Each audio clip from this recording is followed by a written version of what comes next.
I really thought it was over for the Raiders, right? Once all this stuff happened. But then I watched that press conference yesterday. And With who? With the new coach. Rich Bisaccia? I don't. His name escapes me because it's hard to say. And I just felt like after watching that, I don't believe it's over for them. Well, again, I feel like we talked about it with Florio, and Florio, like if you were one of the guys in the locker room that had a major problem with Gruden, and this is one of Gruden's guys, do you follow this guy too, or can you separate everything? Right. Mayock called him one of the greatest leaders he's ever been around. Mm-hmm. I trust Mike, man. I'm telling you, that was literally my first blush thought the minute I heard during that Monday night game that Gruden had resigned.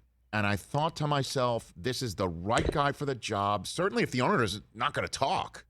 I mean, the owner answered the phone from Paul Gutierrez of ESPN, and Mark Davis told him, I have no comment. Talk to the NFL. They have the answers. And then confirmed that Mayock's still the GM with now 51% of the roster say, and the interim head coach having 49%, which used to be Mayock's percentage in this relationship.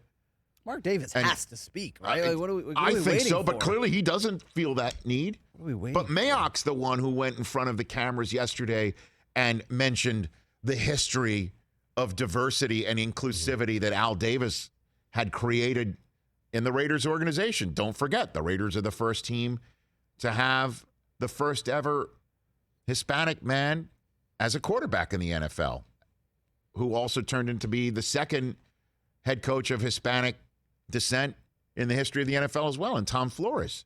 And then Art Shell, first man of color, who was the head coach in the NFL. And Amy Trask, first female chief executive in the history of the NFL. Mayock's the one who had to do that.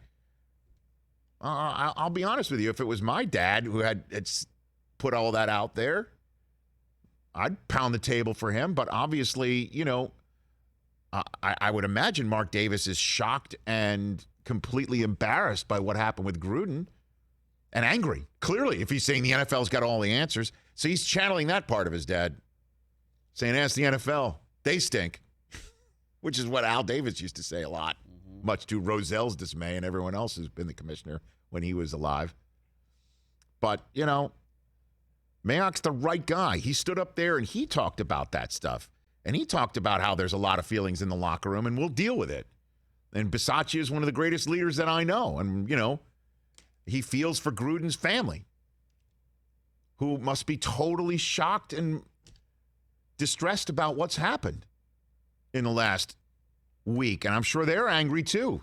I'm sure they're sitting around thinking they got cancel cultured. But Mayock said it.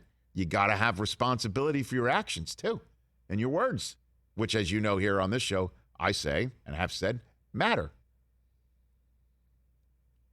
So that's why I'm like, he's the right guy for the job, and they should just let him stay and hashtag let Mayock cook. Let him be the one with the final say in a draft room for the first time, like he was on our staff at NFL Network. We trusted him and his draft board, and you know who else did? A lot of coaches who called him up and said, can I see your draft board before your draft? Like, we're wondering what you think. Raiders, you've got that guy in your spot. Let him have the final say in the draft room for the first time instead of a coach. It's so rare for a coach to be allowed to shop for the groceries and make the roster decisions and not think like a coach. Hashtag let Mayock cook. Do you think he'd enjoy that hashtag? Lee, his daughter would let him know it exists. Well, Lee would know, right? But so Mike doesn't know what hashtags are. Honestly, if the owner's like, I don't want to talk, or I'm not ready to talk, or I'm too pissed to talk, or I'll never want to talk, I'm not talking, I don't care what people say, and Mayock's the one, okay. He's the one, that was one of the toughest press conference assignments ever. And now Rich Bisaccia has been handed one of the tough interim head coaching assignments ever. They have the better team, I think. The Raiders have the better team than Denver. I'm going to take them this weekend. Moving forward, I don't know.